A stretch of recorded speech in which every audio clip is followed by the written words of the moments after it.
Our Dracula is very different to the Draculas that we've seen before in other forms of literature or in movies and things like that. He's not a kind of quintessential evil guy.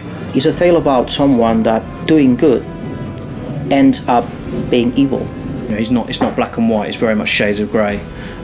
We showed the journey of Gabriel in the first game, from light to darkness, and in this game we go from dark to very, very dark, and it's a much more crueler tale, a much darker tale.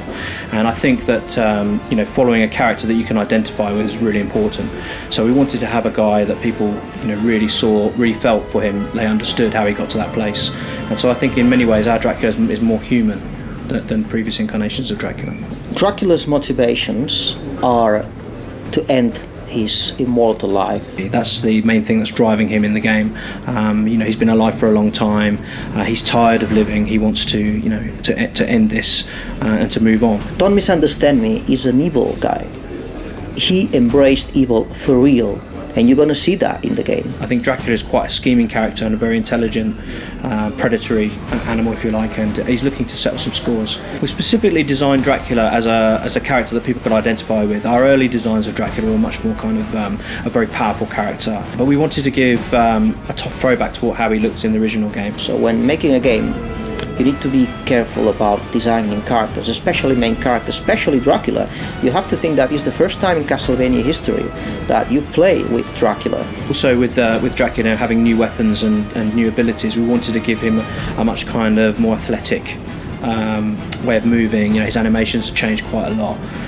We wanted to make him look cool. His hair is longer. He's more refined, if you like, more sophisticated. In Castlevania, Dracula's been always a bad guy that appears for a few moments and goes woo, and that's it.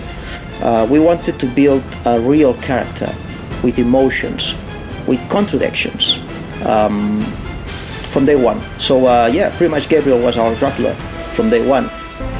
Did they tell you that blood would fight against blood for all eternity?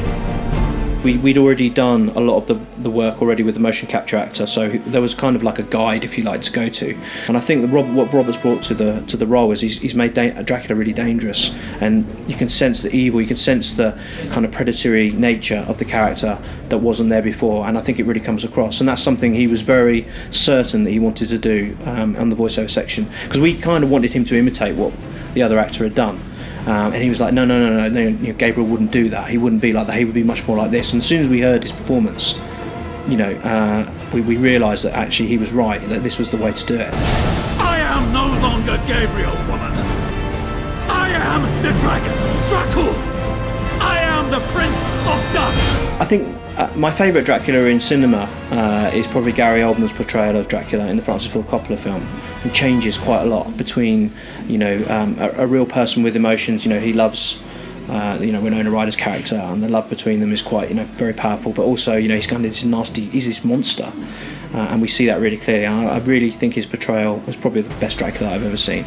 I also loved the previous one, especially Nosferatu, the old, very, very old movie. That was a bit naive for today's standards, but this is terrific, But my favourite vampire movie is Near Dark, which I think is one of the best vampire movies I've seen. They really show vampires in a kind of gritty, horrible, very uneasy way, which I've not seen since either. And I think there's an element of that in this as well, in Lord Shadow 2. We do things with our Dracula that I don't think have been done.